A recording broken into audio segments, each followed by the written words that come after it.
Good afternoon, everyone. My name is Sue Botello, and I'm the Professional Practice Associate with the college. I would like to thank you for joining us for this educational session. The Office of the Chief Coroner, Child and Youth Death Review and Analysis Unit, presented by Dr. Dirk Heyer and Dr. Julie Erblund. Before I introduce our speakers for today's session, I would first like to go over a few housekeeping items. This session has live captions. To turn on the captions, click the Show Captions button below to view our live captions in either English or French. If you require assistance, there is a help section for tech support at the bottom left-hand corner of your screen. You can click on the help icon to connect with our live support. As a reminder, there will be an opportunity to ask questions at the end of the presentation. You can submit your questions through the chat feature on the right-hand side of the session page on the virtual portal. I will be reading the questions aloud for the presenters to respond. Now let's begin this educational session. I'm so pleased to introduce you all to Dr. Dirk Heyer and Dr. Julie Erblund. Dr. Dirk Heyer received his medical degree from the University of Toronto in 1986. He has served as a coroner in Ontario since 1992 and served as regional supervising coroner for the regions of Peel and Halton, as well as the counties of Simcoe and Wellington. He has been involved in over 5,000 coroner's investigations. Dr. Julie Erblund has worked with the Ontario government since 2005 and is currently the manager of the Child and Youth Death Review and Analysis Unit at the Office of the Chief Coroner. Dr. Erblund holds an interdisciplinary PhD in policy studies with a specialization in social policy from Toronto Metropolitan University and a master's in social work with a specialization in working with children and their families. Please join me in welcoming Dr. Dirk Heyer and Dr. Julie Erblund.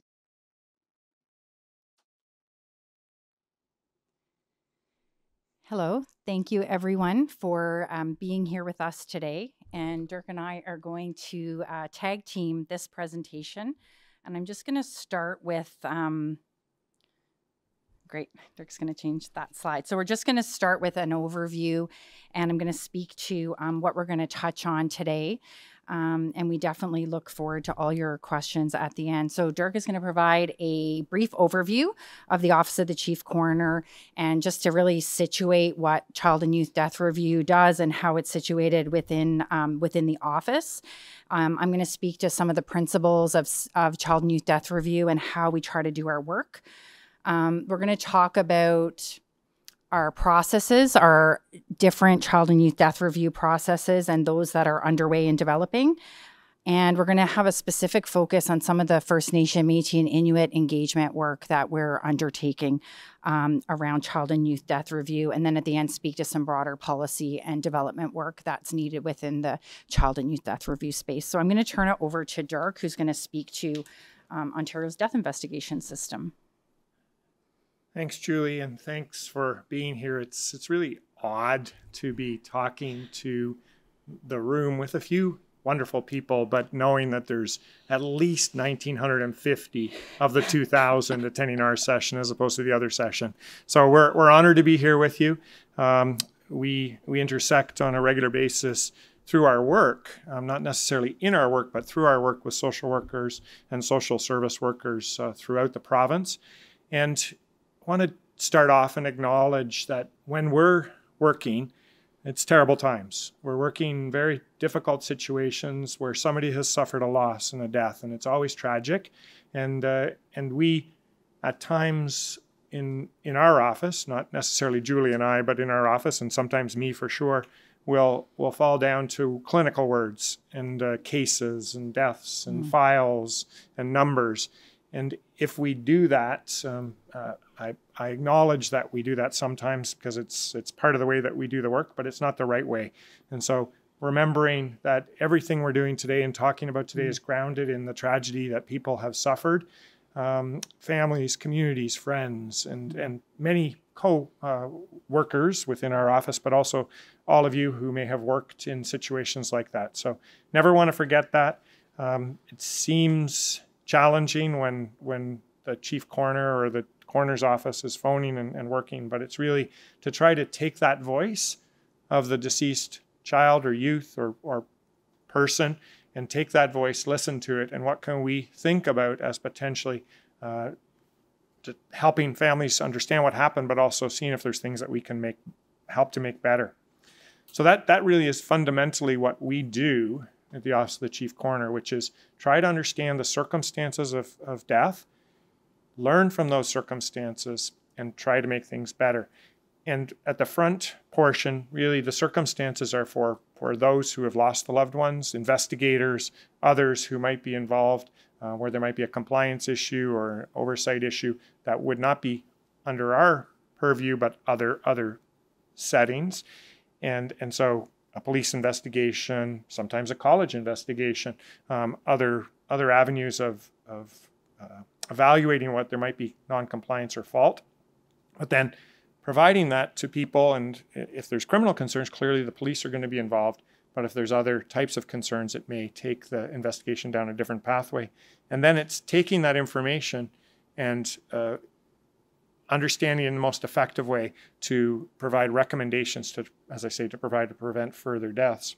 So how do we work? Well, when somebody passes unexpectedly or from a non-natural situation, which would be about 20,000 of the 110,000 people that die per year in Ontario, a coroner's called, and in Ontario, coroners are physicians. We also have appointees, registered nurses who are appointed with the same powers and duties that coroners have. But the coroner will be a physician who attends at the scene and works together with an investigator, typically police if it's an outside the healthcare facility. And they bring the medical knowledge together with the investigative skill of police and answer those questions. We have each of those coroners will be fee for service, and they work in general medical practices. Many are family physicians, but we have a number of different specialties involved, and they will be available to attend and then do the investigations and work with the families. Overseeing that work, there's about 13 regional supervising coroners who again are physicians, and they're full-time Ontario government staff, and they make up our leadership and management team, and they will oversee all of the death investigations within the particular region of the province that they're involved with.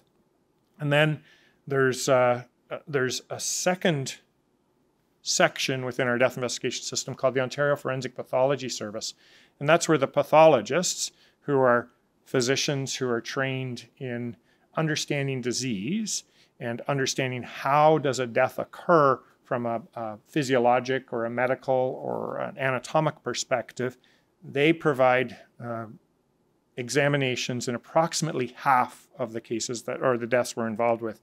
So about 10,000 autopsies will occur per year in Ontario.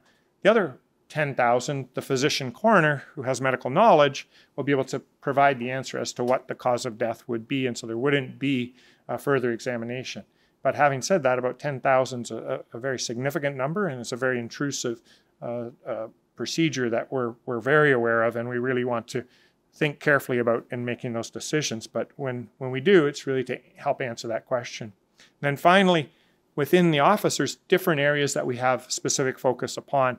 And Dr. Erblin's work in the Child and Youth Death Review and Analysis is an area that we have recognized as being one of significant importance at the office, and have therefore developed a unit, a team of very talented and knowledgeable professionals, and it's still growing, and we're thinking about how all of our work is happening, and you're going to learn a little bit about that today. But it really provides a focus on deaths of children and youth, and that's important because that is our future in the world, children and youth, and tragic deaths occur, even more tragic in children and youth. They're all tragic, but even more tragic some in children and youth. And what we're trying to understand is the different intersections that occurred with different systems, different challenges that may have happened over their lives, to figure out what learning points we can make. So all of these fit together. The Child and Youth Death Review and Analysis team, as I say, is our unit is a little bit more standalone. They take over some of the investigations where many situations the coroner and the regional coroner will carry throughout, but we have brought forward the importance of this by doing it. The last thing that we can do in making those recommendations is they can come from the case level. They can come from, if we ask some experts to review something who bring a certain skill set, they can provide us recommendations. And then the team, the unit, the CIDRA unit can provide them, or we could go to an inquest. Inquests are pretty uncommon, about 30 to 40 per year. We're coming up on number to many more in the next couple of years, but they can also make recommendations. That's the jury that makes them. But across the board, all of the work that we do, from the case level to the review level to the work Julie's going to talk about, all can lead to recommendations, and they're all similar recommendations as far as the authority to provide them are from the Coroners Act, and we ask for responses from all of those. Social workers and social service workers, as I mentioned earlier, you're going to intersect with us in many different situations. There may be times where you are involved in assessing, providing care to the child and youth. There may be times when you're working within an organization that's intersecting with us. There may be times when you're supporting families or communities or others after. So there's many intersections where we may intersect over time. So that's a quick overview. Open to questions later, not now, because we cannot interrupt with questions during.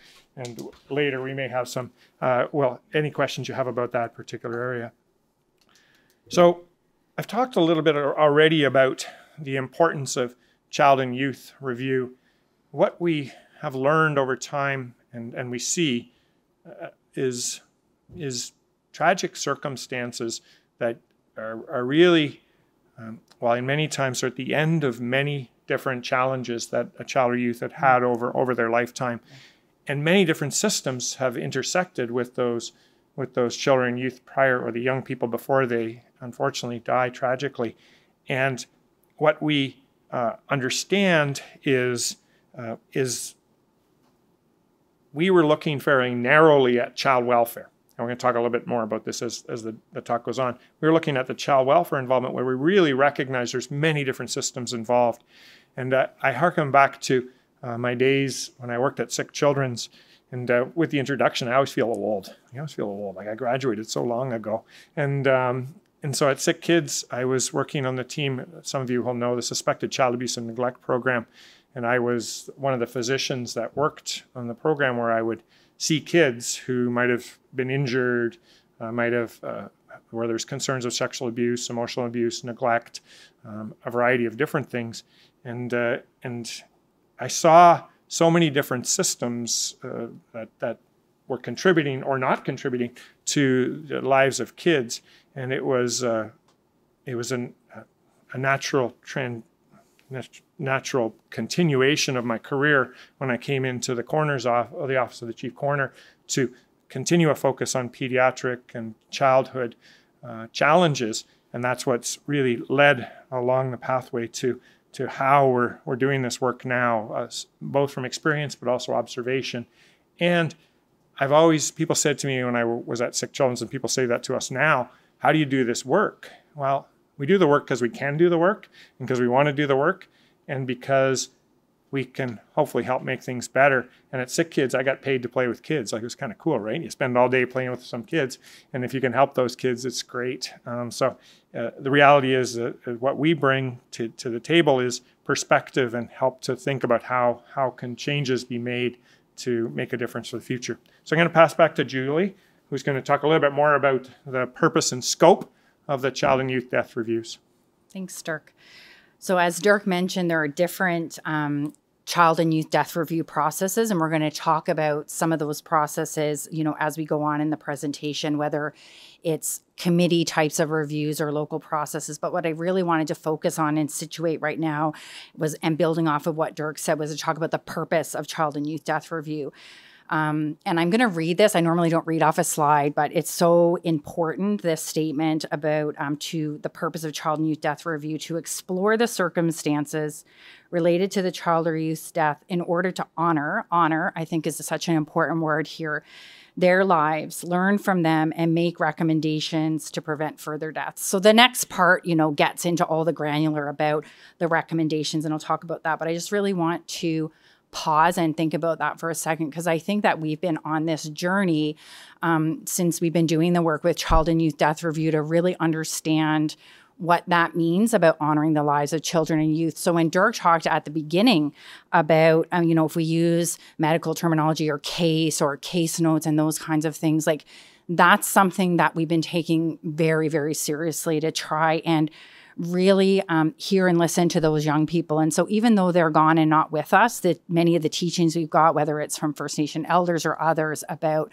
the sacredness of this work, and that really those young people are our clients. Like we're working for them and trying to understand what took place, and so then from there we can make those recommendations to hopefully make change. And so that might involve reviewing system records, whether it's child welfare or children's mental health, or it may involve talking to people from those agencies or sectors, or it may mean working with families. But always we're thinking about, how are we doing this in a way where we can really understand what that child or youth was experiencing? What were those intersections that they experienced, as Dirk talked about, in that trajectory where they were navigating all those services and complexities, but also their own identities, and how sometimes, young people and children and youth and who they are isn't understood by those that are working with them. So for us, that purpose is how we really try to situate our work, and as a team and a unit, and all of those amazing people who continue to support our work from, the broader community and sectors and agencies. That's something we're trying to learn. So the goal really is to reduce child and youth deaths, and we can make all kinds of recommendations, whether it's directly to services, to organizations. But we also really try to focus on how can we learn from one young person and really try to make broader systemic structural change. Because, one young person, their experience is unique, their identity is unique, but they also have so much to teach us and tell us about broader service system sector change. So to really enhance that overall well-being of children, youth, their families, and communities. No child or youth is an island. When we lose a young person, it impacts people. It impacts, even if it's that one person who fought for them, or it's that worker, or it's that person in the community. And as we really strive to humanize the process more and more, that is, something that we're really trying to hear from, is all of those broader systems and supports around that young person. So I'll just briefly speak to the principles of the CIDRA principles. And we had, I guess last summer, we had 2 days of in-person awareness sessions where we invited a number of folks who are going to be a part of our interim review processes. We invited folks to come to Toronto to work with us. And we had folks from different child and youth serving sectors, whether it was child welfare or whether it was children's mental health. We had folks who had expertise in anti-racism, anti-Black racism, recognizing all of the areas where children and youth are overrepresented or disproportionately impacted, and experience inequities and experience structural barriers. And those are the types of things that we're trying to address in our reviews. And from there, we really solidified these principles in terms of how we're trying to work as a child and youth death review and analysis unit. And I think it's fair to say that these are principles that are important to the work of the office more broadly. So when we talk about intersectional, we're talking about intersectional from the perspective of really understanding all those intersecting systems and how they can impact young people and their experiences, whether it's those various systems that I mentioned, but also their unique identities, and really recognizing who it is that we're seeing and who's overrepresented, whether it's Black children and youth, 2S LGBTQ youth, racialized youth in systems like child welfare or youth justice, and how we can understand those young people's experiences. So intersectionality, the recognition around colonization and it being real and ongoing. And I should say that, as I talk about these principles, we're not just saying them from a theoretical perspective. This is really about practice. This is about putting, theory into practice if we're thinking about social work and social service work. And so how we actually do this on a day-to-day basis in our work is something that we're constantly interrogating ourselves for in our work to keep doing this in a real and meaningful way. So we, really recognize that the historical impacts of colonization like residential school system, that those impacts are real for the young people that we see today, and that we're trying to, where we're doing reviews, where communities reaching out for support for us to understand what happened around the death of that young person. Anti-Black racism, recognizing that Black youth and racialized youth are overrepresented in systems like child welfare, and really trying to work with agencies and leadership and organizations who are doing incredible work in that space. And I'll talk more about some policy work that we're working towards to really look at how we can really focus in and support reviews where, you know, we lost a young Black child or youth, and how we can do that in a way that really understands and integrates anti-Black racism. And then trauma. And, you know, in our context in CIDRA, trauma's become a bit of a trauma-informed buzzword. And that's not how we're using it in our work. Like, we're really recognizing, we see it in the work we do with young people and the communities and the family members we meet with, the compounding complex trauma that young people, who unfortunately we see at a really tragic and that they have lived through so many compounding, complex forms of trauma that they've tried to navigate. And, you know, we can see that not just in the files and the records, but also just in how we hear about them from the people who worked with them, from their community members. And for us to really understand that complexity, all of these things, and that bring that then to these reviews, that's the only way that we think our recommendations are going to be deeply meaningful and impactful. So I'm going to pass it back over to Dirk to talk about this very fancy diagram. This is a very straightforward slide, and it is very easy to interpret and very easy to understand.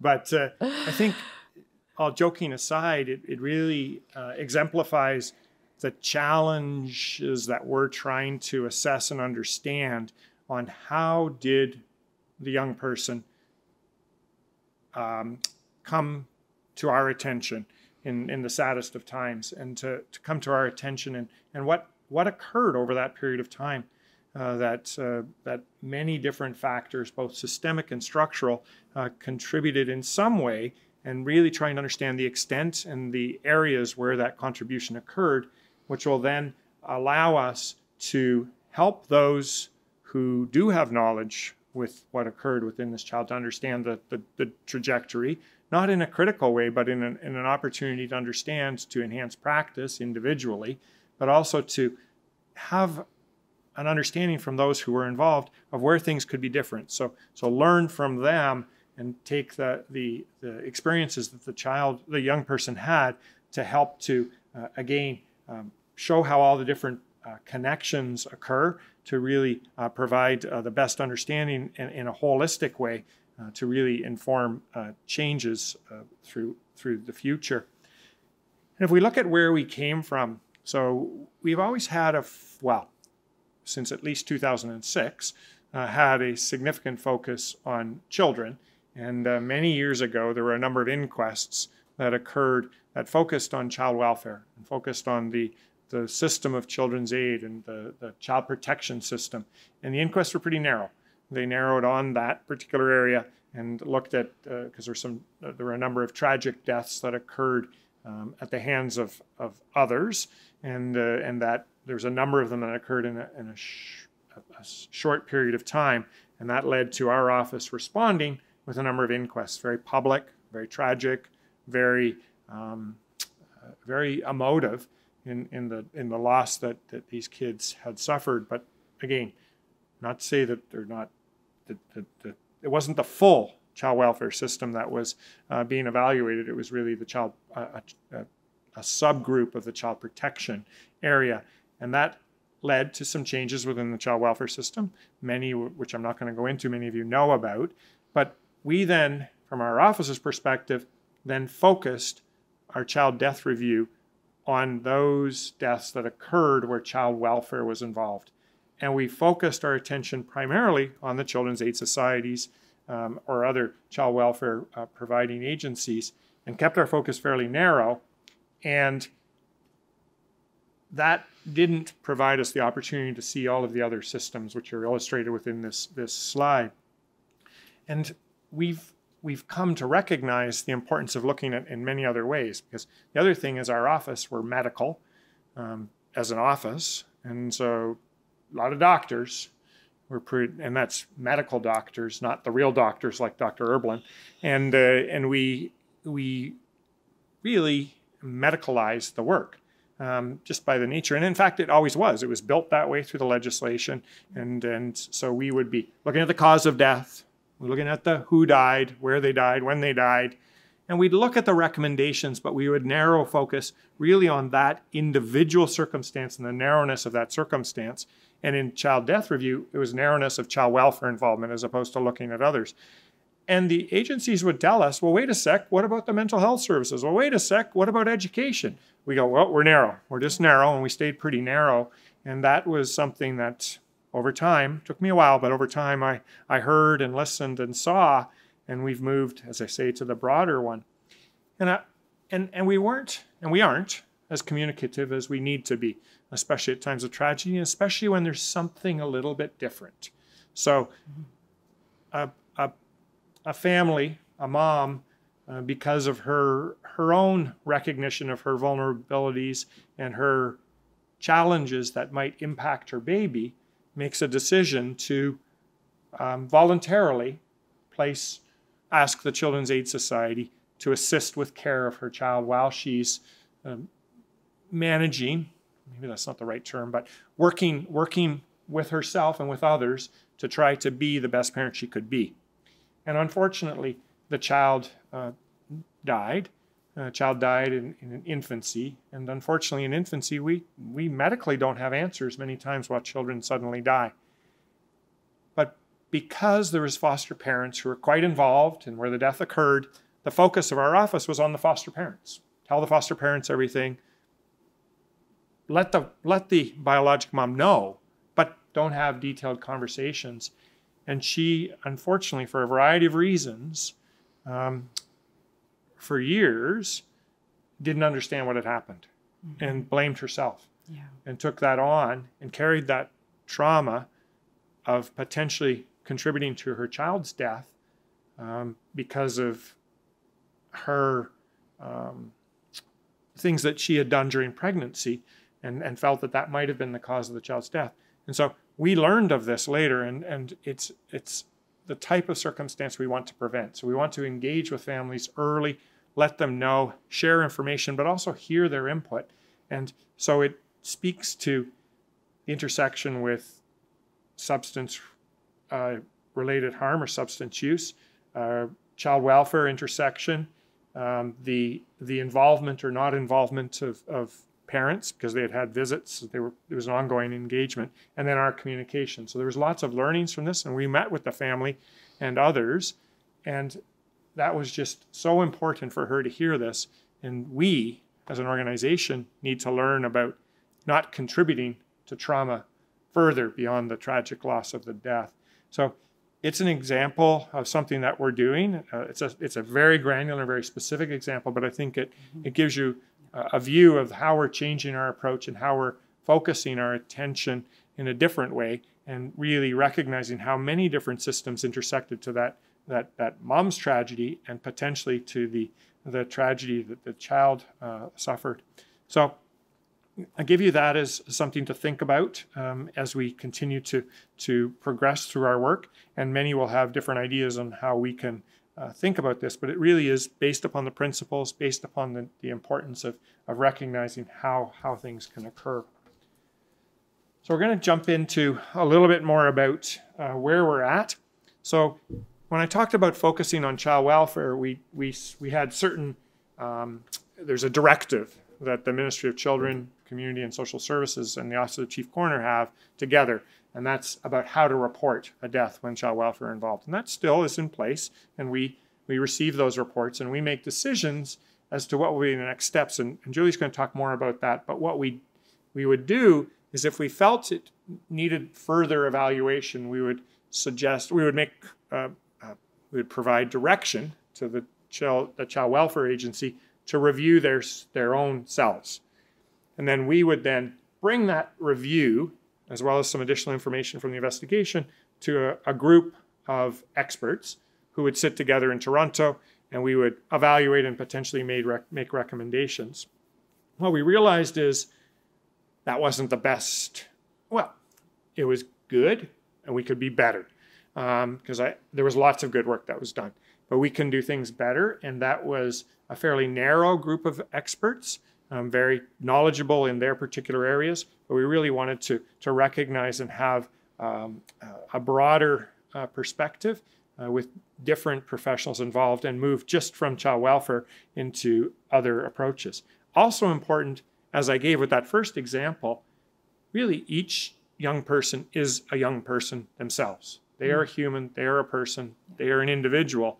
And there's no individual process, there's no general process that you can apply to each. We have to look at each circumstance, and it really speaks to why we've moved to a different process, or we're moving to a different process. We're not there yet, and that's why we have an interim process. So I'll pass over to Julie, who will talk about the different approaches. Great. Thank you.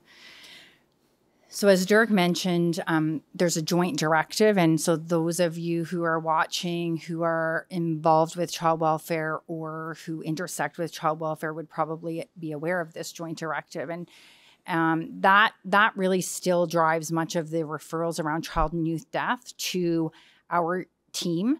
And so that directive really speaks to if there's the death of a child or youth who had child welfare involvement within 12 months of their death, that death would be reported to our office. And so all of those deaths, we would take a look at them, and we would look at all of the factors in that initial kind of report. We can ask questions if we don't get the information we need in the initial report, and we would make some determination about whether further review is needed. So that still is, the majority of the referrals still are, there's a focus on child welfare. However, recognizing through this transition and the interim process, recognizing that need to be broader than child welfare. There's other mechanisms where we can get referrals. So we work closely now with our regional supervising coroners, and we've developed good relationships with them. We meet with them regularly as a team, and they refer deaths to us. So there might be situations where, for example, a young person had a really hard time in school and they die by suicide, and a lot of the circumstances relate to what went on in the school system.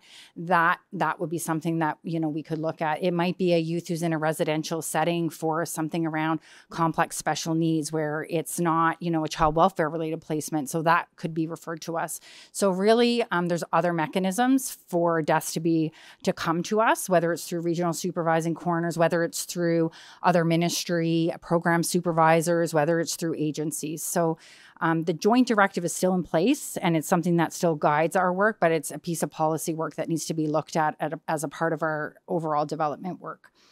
I think why I wanted to have this here is sometimes we get asked about whether we how many of the deaths do we investigate? And I think what's important for people to understand, as Dirk said, that each death is unique. Those deaths that do come to us through that joint directive, we really do carefully look at each of those and try to understand if there's something that we could do. And what's beneficial is as we take a more individualized approach. No, we can't do a big review for every single death, but we might be able to do something like ask for, and it's not necessary in every single death, but there might be something where we need to have a conversation. We need a case conference could support, like there needs to be a policy clarification. There's all kinds of things, that can be done in the broader context of child and youth death review.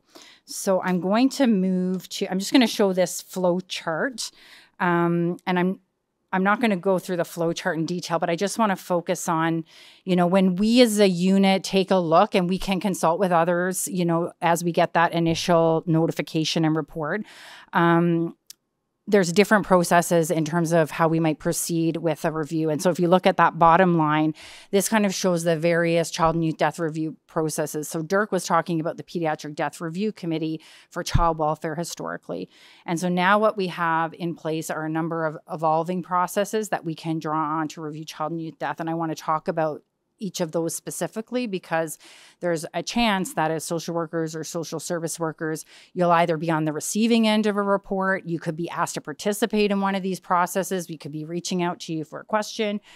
So we have the Pediatric Death Review Committee for Children and Youth, and you'll notice we changed it from child welfare to really encompass more broadly an Indigenous specific process.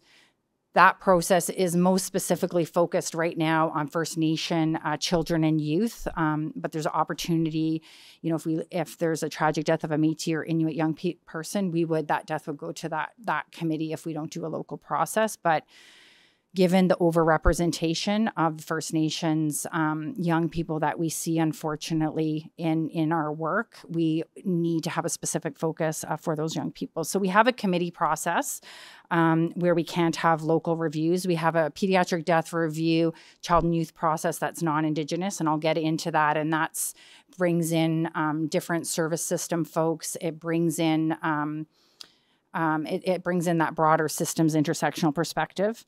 We're going to talk about reviews that we are working on directly with First Nations to really recognize, and Dirk will talk more about this too when we talk about the engagement work we're doing with First Nations to really recognize inherent jurisdiction. And that really involves work where First Nations ask us to enter into local protocols for death review. Local death review tables, which is a more intensive review investigation process where we bring people together to look more in depth, and it would involve the family. So I'll talk about that, and then expert reviews. So there's a number of different processes. And then there's all the other things that I mentioned that are that might be, like I said, us asking for a case conference, or us clarifying a policy, or us asking the ministry if they can look into something around licensing. Like, it may be those kinds of things. So I'll start with the interim Indigenous Pediatric Death Review Committee for Children and Youth. And that really, so if there was the death of a young person who is Indigenous, First Nation, Métis, or Inuit, we have a specific committee where that death would go. And that committee is a very different approach to how we would have previously done things. And we've really been striving to create a safer space and to work and listen to those who have so graciously provided us advice and guidance and teaching about how this process needs to get better. And we continue to really learn and try to do better. So part of it's slowing down. I'm always wanting to go faster. So part of it has been really slowing down and recognizing, when I started, I'm like, we need to review this many deaths at a meeting. And I feel like I'm the type of person who really wants to humanize the young person. And yet I was also feeling this kind of, we need to keep things moving. And, that did such a disservice. First of all, it was difficult for people who are reviewing the death to move through the death that quickly. I mean, it's a very heavy, hard process. And also really hearing the opportunity for everybody to speak. And so this interim Indigenous process, we don't, as the Office of the Chief Coroner, my team does not facilitate that process. It's a circle process. We have been working closely with Indigenous organizations to support us, and we've had a lot of support from organizations like ANAFCIO, and they've supported in facilitating that process and guiding the circle process. So we have a number of First Nation Indigenous folks who are a part of that committee, or others who work in that space. And it's really a much safer space for sharing about the young person and who they are. We try to bring in information about that young person's community, their First Nation, the organizations they were involved. If they were, in an urban Indigenous context, we have elders and knowledge keepers who are a part of that process. And from that process and that circle process, and we share information that we have from systems. So we bring to the table information from the child welfare record, from the children's mental health record. Our team compiles that information, the police information, and we share that. We discuss it, recognizing that any information from any system needs to be contextualized within that child or youth's lived reality. So we bring all that together in this process and really try to do it in a way that respects and humanizes a young person. We always start out with trying to find information. And in this context, sometimes we can't speak to, not always can we, directly speak to someone who knew the child or youth.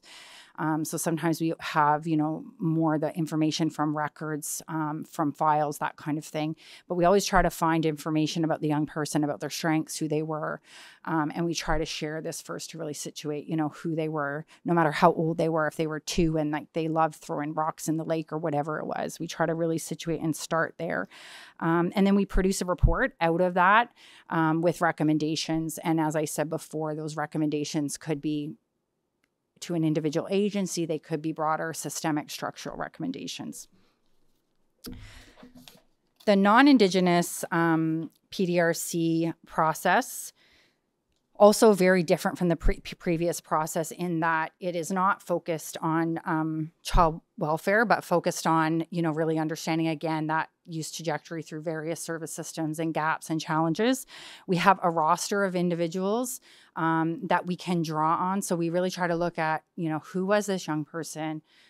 Who were they from an identity perspective? Like, who was their community? How were they situated? Who were they? How did they identify? What were the types of services systems that they intersected with? And then we look at our roster.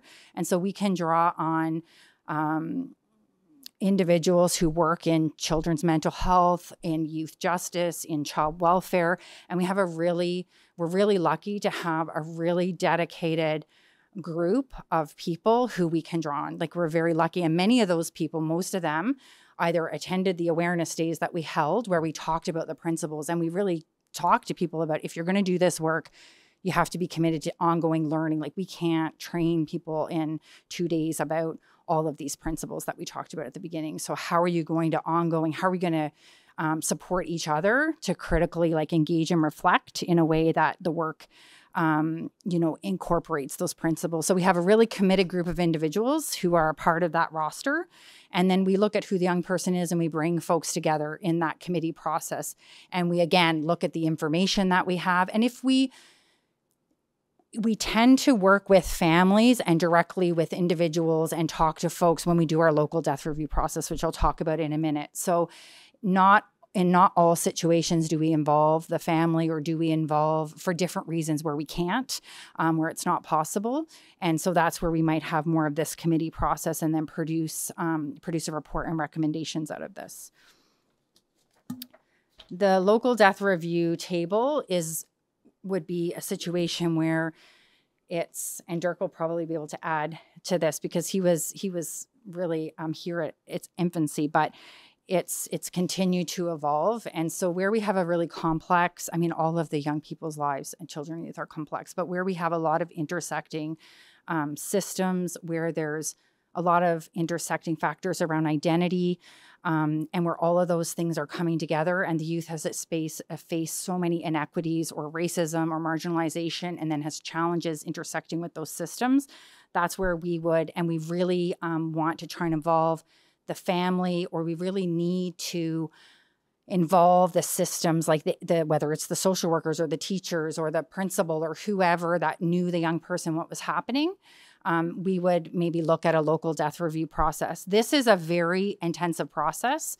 And so, when I started, I thought, okay, we can do many of these a year. And then I realized that to do it properly, to look at the information. So we gather all the information about the young person, and we build almost like a life map or a timeline of the key events in their life. And that could be thousands and thousands of pages of information that we're compiling and looking at and trying to understand. And then we figure out from all of that information, who is it that, if we're to have almost like a case conference for this young person who's no longer with us, who needs to be there? Who needs to be around that table? And so it might be that, like I said, all those individuals that I said, and we might need experts too. So we did a local death review, and we had, members from the school system. We had the police there. We invited the regional coroner to come and be a part of the process. And then we had an expert from the 2S LGBT community. So we had many different folks who were either directly involved or who could bring expertise. And so part of that then is to really share the information that we gathered, and to hear from each of those sectors about what they saw were the challenges in trying to support that young person, where maybe they see the gaps were. So not just to come, as the police sector and say, okay, this young person died at this time and this happened, but to really, for each sector to talk about and share about, you know, what they saw, the gaps and challenges were. And a big part of this process is involving the family. And we, this is such an important thing that the team really continues to really develop this process. And so we try to meet with the family, whatever form that takes, early, and to hear from them and to let them know this process is happening. And then from there, really engage with the family and find a way. They don't attend the actual review meeting, but we gather their information. We present their perspective at the table, and we have different ways also for bringing their voice. Like at this recent local review that I co-facilitated with a community member, the mother made a video. She made a video statement. It was about 30 minutes long, and we played that at the opening of that review for all the table participants. And then out of that comes a final report with recommendations that would go to all of those receiving organizations, and it would also go to all the members of the table. I guess the last thing that I missed is youth engagement, and we often get asked about that. And it's something that we continue to think about, how to engage young people in all of our work in a way that's safe and that, you know, gives youth agency, also recognizing how challenging the work is. And so we do try to leverage existing youth engagement tables where they exist within agencies. And so that, you know, we try to have a youth engagement session. So in the situation, we had a situation, for example, of a young person who died of diabetic ketoacidosis. And so we worked with a youth engagement table that was situated in a hospital setting. And we worked with youth who had experience with chronic illness, and they shared with us all the challenges that they face as young people trying to manage illness and what adults think and the expectations. And that then also informs our recommendation development. Am I missing anything on local death reviews? No? Well, I think that the only other one thing is when all the services come together, it's local. Yeah. And so some of them haven't actually met each other before. And so they'll come out with relationships, which enhances local practices and local learnings and local discussions. So I think that's one unanticipated but not surprising benefit of the work that's been happening. Yeah, I think that's really important because especially in our local First Nation protocol work, I think we really see that in terms of not the agencies not knowing each other, but just even how different deaths intersect with each other. And, you know, just because we're there to review one death, it doesn't mean that that death might not be tied to a previous, and just the compounding impact. And so doing things locally is a really important process. So I think I'll skip past this and I'll pass it over to Dirk just to talk about our ongoing engagement, especially around First Nations work.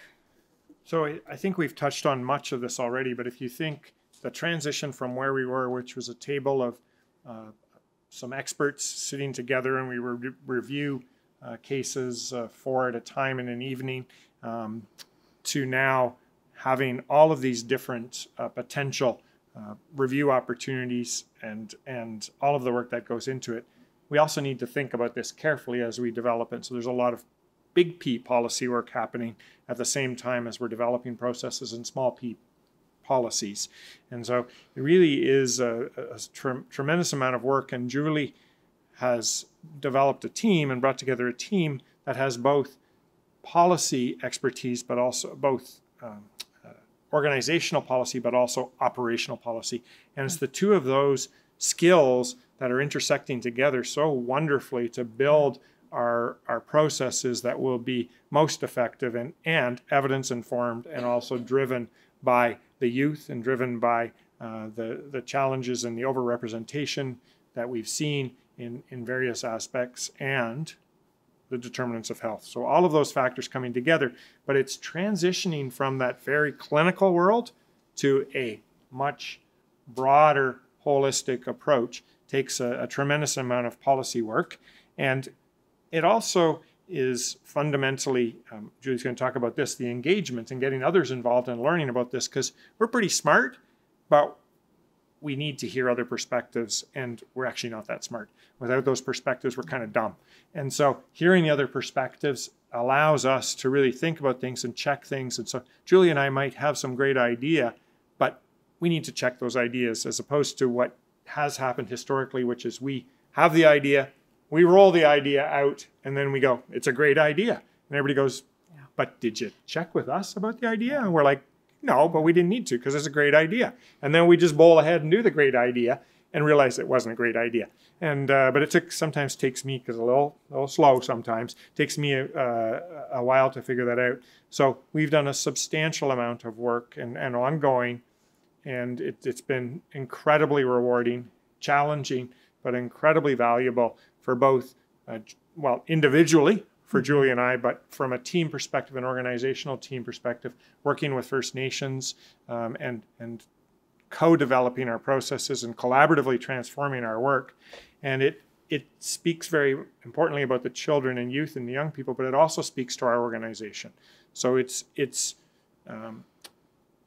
really changing our work and helping to inform how can we be culturally safe, how can we do work that's more effective, and thinking through how can we do it in the best way possible.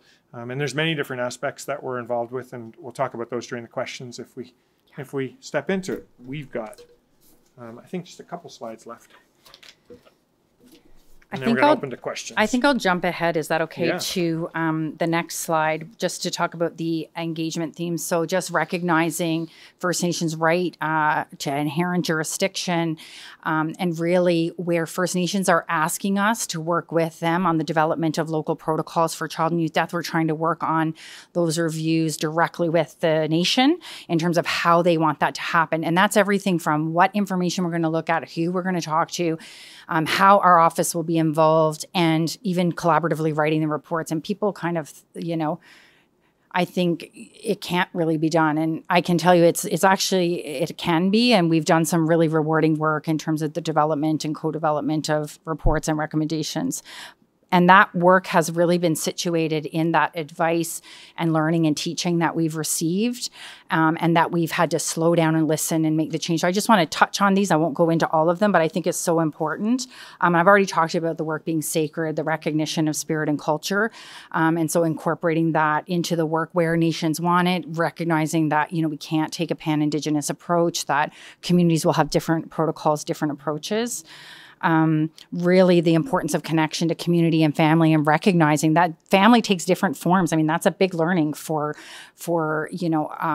our office for sure, in terms of who is family and who's supporting and kinship, and what's a part of customary care, and who needs information, and the grief and trauma that gets contributed to families and communities when people don't get the information they need. All of the work that we have been doing, and I talked about this at the very beginning in the principles, but we've heard this over and over again in the work, is that, the work is connected in what you see today, and the trauma young people are experiencing and children are experiencing is directly, a result of systemic inequities and racism that is ongoing and continued. And that it's on us to really understand that and address it in the work that we do. And then these are all some of the elements that we need to have a part of a transform process. So things like, we have to think about mental wellness supports. Like, we have to think about how are we going to, when we bring in and, people from the community agree to support us in a review process, how are we going to support debriefing? How are we going to support mental wellness? How are we going to support recognition that this process is difficult? How do we think about how do we slow it down? But at the same time, hearing from families that the longer you take, the more prolonged the grief is. So all of these complexities we have to think about in our process. And the last slide, and then I think at the end, 15, I'll just jump ahead. So Dirk talked about the policy work, and there's lots of areas that I talked about the anti-Black racism, and working with One Vision, One Voice and OACAS support around, our hopes. We're planning a forum at some point this year to really look at bringing Black agencies and leadership together to look at a specific process around child and youth death review for Black and racialized youth, and really building on the learnings from the original awareness days that we had. And there's other young people that we see overrepresented or disproportionately impact in the work that we do. 2S LGBTQ youth are a good example of where it's, and not to homogenize that all into one, for 2S youth, for trans youth, the complexities around, how difficult that is. So that's some of the broader things that we continue to work on and really give time and attention to. We can talk all day about this clearly, and hopefully the passion that we feel and the interest that we have and the direction that we're going is translated through. But open up for questions, and we welcome all questions that you may have. I'm just going to talk from here. First of all, we want to say thank you very much for that. And I'm just going to speak to the registrants at this point. And just to remind people, we're open to questions. It's question period. And that we would ask all the attendees to submit their questions through the chat feature on the right-hand side. We have been getting a few throughout, so I will start with those. But we have the option here now to continue to add to the chat in the session page in the virtual portal. So we'll do our best to answer as many questions as time permits. We have about 15 minutes. And thank you for your understanding if we do not have time to answer your question. In order to accommodate questions from as many registrants as possible, we would ask that you limit yourself to one question only. So I will start by just saying, people are finding it very helpful, very informative, and they very grateful and thankful that you are speaking on this very important topic. So we've had some comments that people are very interested, and in particular how it intersects with legislation, Divorce Act, even the Family Law Act, the Children's Law Reform Act, things like that as well. And that they appreciate the link between science and social work / social policy. So I'm sure that, yes, that goes far with Julie in terms of the social work perspective. And I mean, we can't be more grateful about having that process, with social work really front and center. So a couple of questions that we do have already, and I'll just kind of put it out there for you. Each time I will leave it for you. I'll just kind of shut my microphone off, and then I'll come back with another question and let you speak there. So the first one is, how often are there no cause of death found? So it's kind of a couple parts here. When these occur, is the case closed, or does it stay open in the case new information comes forward? And then just a general statement about how parents have difficulty potentially moving forward with closure with no answer in those cases. Yeah, thank you. I'll start with that one.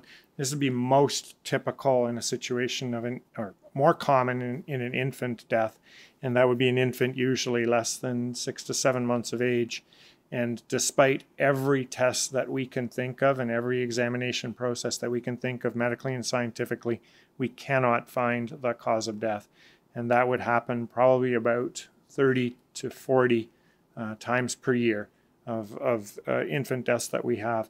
And understand that not having a cause of death is by many felt to be not an answer, but we need to be true to what we know, which is if we don't know, we need to say we don't know. And we have made different approaches to be able to provide that information to the family.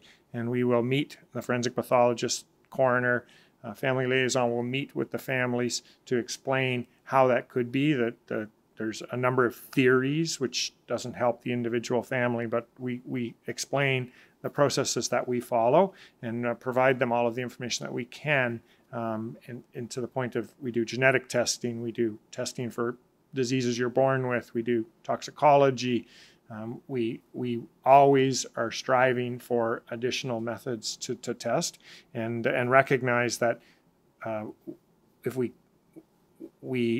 do have times, if there's more information come forward, we always receive that and always have that of interest.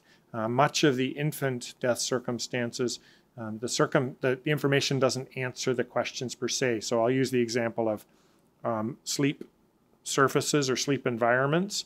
And there is literature and study and knowledge that will say certain environments are associated with a greater risk of death. Does not mean that it's going to cause death, but a greater risk of death. But because the examination doesn't give you an answer, you can't presume or determine that that sleep circumstance was the cause of the death. And so that's a bit of it's a nuance, but an extremely important nuance, because if we don't know, we shouldn't say that that's what it is. But having said that, that helps to inform others in thinking about education and thinking about providing guidance to families in the decisions that they make as parents. And so that gives you an example of some of the challenges, but just the sleep surface alone. But I can tell you there's a continuum. So somebody who is in a baby in a water bed with two people who might be intoxicated and multiple blankets and pillows, I don't think anybody would struggle with that being at a greater risk situation than it would be a crib that has 3 stuffed animals. Both would fall in the continuum of, quote, unsafe sleep environment or unsafe sleep circumstances, but there's totally a difference between the two. And so, long answer to the question, but it is something that we consider very carefully, and we always have open information. The one thing I wanted to comment on is, does it impact legislation? Does it align with legislation? We look at legislation as part of the policy work that occurs as the legislation changes that happen, so that we think about those and have those discussions within our individual circumstances. But some of our recommendations inform potential changes to legislation, which is the other way. So we will share our findings with ministries, with others who are in position to potentially make change. Whoa. See, we shouldn't have got the table. All my fault. Sorry.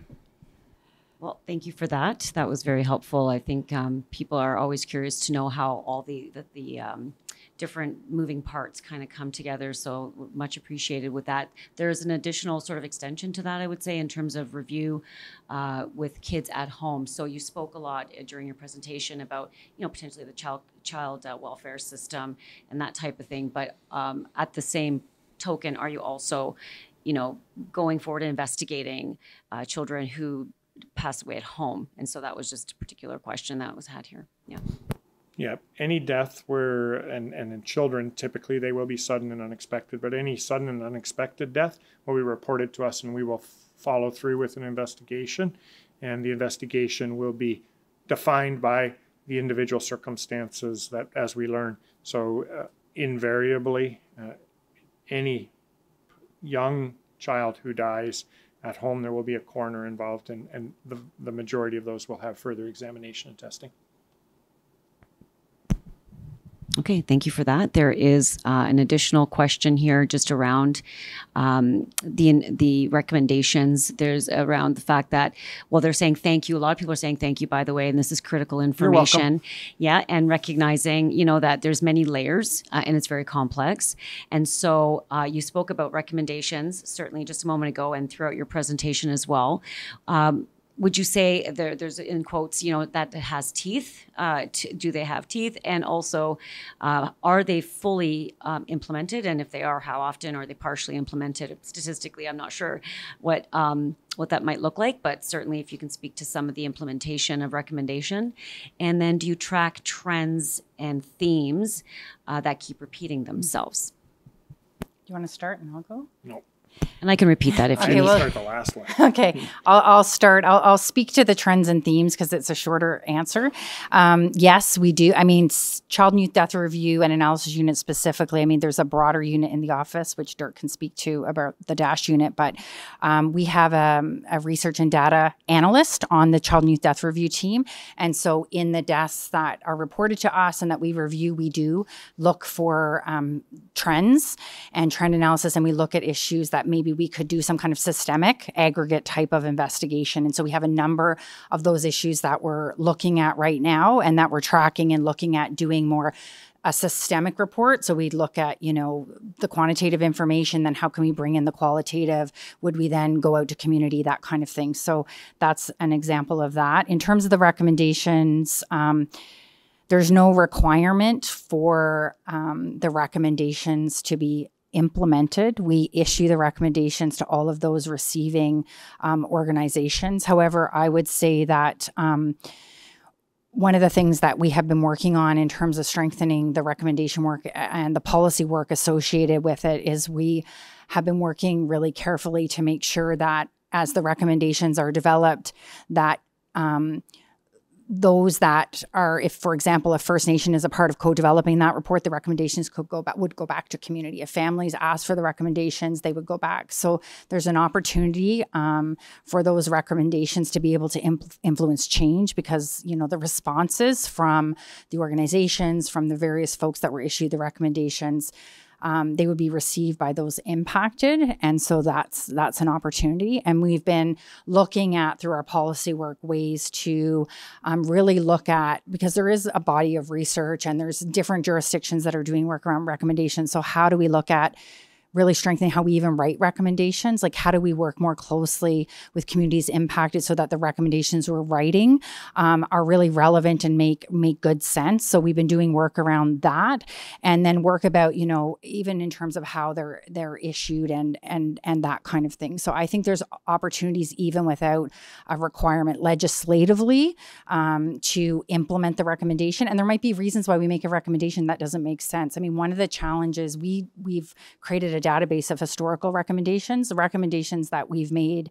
You know, sometimes things shift and change, or an organization might understand its intricacies better. And so, you know, implementing exactly what we require, that could be really problematic. So it's working together to figure out, you know, the best way to develop recommendations, and then to make sure that they get to the people who need to receive them, and that those impacted also know that that recommendation has been made. Can you add anything? Yeah, so around the data perspective, or the trends and patterns, it would be ideal, probably is the right word, of us being able to identify a trend of 2. So if 2 things happened, then we could say, look, this has happened. What can we do to stop this from happening, and raise it to those for attention? So that's the challenging work that we're trying to do in the unit, both within the CIDRA, but also in the unit of data analysis. It's thinking about what can we do to capture things that are similar across the province, because we are such a large province. We're the largest, or one of the largest, death investigation systems in North America because of population base. So how can we take those learnings of the rare events that may not be as rare as we think? That's work that we're trying to figure through and thinking about from a conceptual point of view and an actual making a difference point of view. The recommendations, we have responsibility of providing those recommendations.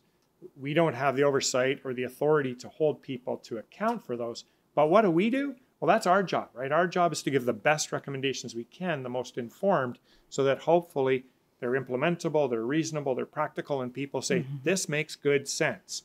Now, we're not perfect. We like to think we are, but we're not perfect. And we got a lot of work to do. But this CIDRA is an exact example of how do we make the recommendations better and more logical and more informed. So we used to make recommendations for cribs in locations where you could never have a crib because it was a safe sleeping environment. Well, it's not going to ever happen. And in fact, in the places where we made them, sometimes it was disrespectful. So that isn't going to be helpful. So that's why we're doing what we can do to try to do things better. So from an inquest point of view, we're centralizing the inquest perspective, where it used to be out regions and different regions have responsibility. We're centralizing it. We're looking at the past inquests that have occurred, similar to what Julie talked about in CIDRA. What's happened? What have been responses to inform future recommendations so that they're better? Do I think they should be all implemented? The answer is no. That's why the term recommendation is there. I want to think that they should be stimulating significant conversation, maybe significant introspection, significant review, taking our message of this is an area of concern that's occurred within this death, take that, evaluate it, and think about how does that work within your organization to try to change, if appropriate. If not, tell us. Tell us. We want to see the responses. We'll give the responses, and the public are the ones that will take the responses and the recommendation and raise that to the attention of others if they feel there isn't the impact that should have occurred. Thank you. That was extremely helpful. Now we do have, and I don't know if I may have missed this or not, but I know that you had indicated your work with the Indigenous community, and in particular, First Nations, Métis, and someone had a question here around Inuit organizations and whether there's also sort of involvement from those communities in the process in terms of either providing feedback or, just different ways of learning and knowing from that point of view? I can start and Dirk can jump in. We've done some initial work. The ministry has a Métis Inuit Urban Indigenous technical table. We attended there and talked about the work of CIDRA. We've had some individual connection with Inuit organizations through specific death review, but that's work that's needed. So we started with work with First Nations, but work with Métis and Inuit, including organizations like Tunvisivinga and Ottawa and others need to happen. So that's something that we're really aware of. I think it, again, speaks to the journey that we're on, where there's a number of people are following a pan-Indigenous approach as opposed to recognizing the individual appropriately, recognizing the individual identity. Yeah. And so we have done, as Julie said, not to reiterate, we have done work where, and there's other areas within the office where we've done similar work with Inuit, and we have much more to do, but all part of the transformation and collaboratively working together with Inuit to ensure that the reviews that we do are informed and work together with the organizations and with others to do this work. Great, thank you for that. I think that maybe there's one more question. I'm getting a lot, again, thank yous. In terms of it was very helpful, very informative. I think maybe there's just one more that's come up as well. Okay, there is one more. We'll see about our timing. Unfortunately, I did have one here that I was waiting to ask, and then we'll see about our timing. So in terms of the other reports and other units that you have with the Chief Coroner's Office and your work on domestic violence, and we know that there's been a lot of information recommendations, and in particular out of that came some suggestive identifying risks and how to then take a look in agencies' hands, sort of boots on the ground, figuring out how to identify domestic or intimate partner violence and that kind of thing. And there's a question here around whether this may also be something similar that you've considered or thought about in the child youth deaths as well. Our office has Domestic Violence Review Committee, and they launched their new committee membership recently, and it's a really strong group of individuals. And of course, where there's intersections and there are often many intersections when it comes to child and youth death and intimate partner violence, gender-based violence, domestic violence, and so we would absolutely consider those, and whether the death of that young person might go to the Domestic Violence Review Committee, or whether we need to bring in experts. So for example, under the broader umbrella of gender-based violence, where a young person is involved in human trafficking or sex trafficking, we would bring the experts in to the process. So always we would be considering intimate partner violence, and if a young person has experienced that, whether what the best process is for review and how that works out, we would work together with domestic violence, with our own committee, and figure out where what the best approach would be for that review of that death. And I think building off the question and what Julie said, this is part of the trends and patterns and observations that we will make over time to see if there are particular risks in a particular circumstance. So is it from a suicide circumstance, is there specific risks that we identify that may be different than other risks that have been identified? So we're always looking for those type of circumstances. I think it won't be as, and I'm not sure, it won't be the types of deaths that we're involved with are quite diverse, and they're very different. So it wouldn't be as tightly scoped as would be a domestic violence circumstance, where there is clearly defined circumstances that are part of a journey in those terrible deaths. Ours would still be looking for that, though. Yes. So yes always. Is the answer. Yes. We should have just said yes to yes. that. Yes. We'll let the second question come. Yes, always. And we have actually a checklist that we use. I mean, that's drawn on from research, best practice, and other things that really, highlight for us things we need to be aware of as we are reviewing. And, intimate partner violence, domestic violence, gender-based violence, whether it's sex trafficking or labor trafficking or something else, those are things that we look for in all of our deaths that are reported to us. Thank you. I appreciate that connection, because I think people are saying, are there any guidelines or something that we could take away specific to? But in your comment and your point being the so how broad, in terms of child and youth deaths, that you're looking at such a variety of factors. So I appreciate that. We have one more quick one, and then it's related. You made a quick comment there, Dr. Harsh. So I believe it's just kind of building on that is just around in terms of suicide. So when there's a young person who has completed suicide, is there something specific that you do different, or is there a process that goes with that? I can start, and then Dirk can then pick it up from there. I wouldn't say there's no prescribed approach, and that is where it would be. I mean, we unfortunately see many child and youth suicides, and it would be us looking at the individual circumstances and really looking at what that, who that young person was. And that's where the principles come back in. I mean, that's where it's so important. I mean, for us to really look at all of those factors and look at how they came into play and the various services they were involved in. So no, there isn't just one approach, and there really shouldn't be, because it could be that, they were facing, factors of racism. It could be that they were being bullied because of their gender or sexual identity, and they were struggling with that, and then they couldn't get the service. Like, there's so many different factors that we would be looking at. But I think what's important is us also, I think the common thing is the impact that suicide has on families and community, and that it compounds and it goes on and on for folks. And I think that's been a big learning for me personally, in just, the more that we get to sit with people, and it's not a paper process, and that we get to really hear from people. That's, I think, the commonality. The commonality is that, it's tragic, death by suicide, and, that the grief is really prolonged, and that, folks need, want and information and want understanding to really make to help learn from that death. I think just to complete, it speaks to how we were much more narrow.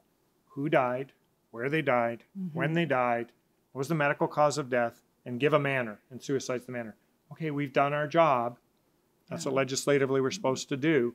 And then if you learn something that was pretty significant during that, you might make a recommendation. This is where we're going to be different. This is where we are different already, and we're going to continue to be different, which is those 5 questions, okay. But in fact, what led to all that happening? And Julie's talked about the importance and the multiple factors that can contribute in an individualized approach to this. So this is our recognition of how we are doing better, and we're going to continue to do better.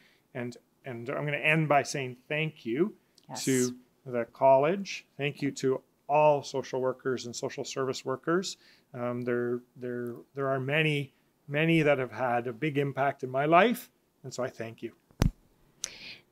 Thank you, and appreciate all the questions that have come through. Unfortunately, we are out of time. I will be up there in just a moment to thank you in person up there and say a few words. Thank you, and I echo Dirk. I'm just so grateful to be here today. It's so odd not to be able to see who's out there, but I know it's a big group of awesome folks. So thank you so much for having us and listening and all the questions.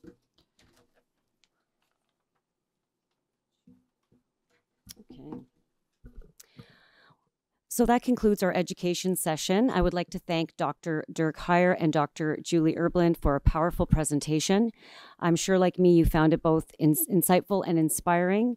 I think what really came away for me, it struck me as really did match up with our themes of this year for Ahmed in terms of professionalism, accountability, public protection, of course, and really looking at competence and understanding where we fit in, and understanding as registrants and individuals who are serving children and youth and their families, how important the journey is to humanize our children as their tragic endings may occur, and how do we then really work with communities and families and service structures and systemic issues that we have to look at in terms of coming down with some really good recommendations. So I think I could speak on behalf of everybody that we found it very informative and helpful.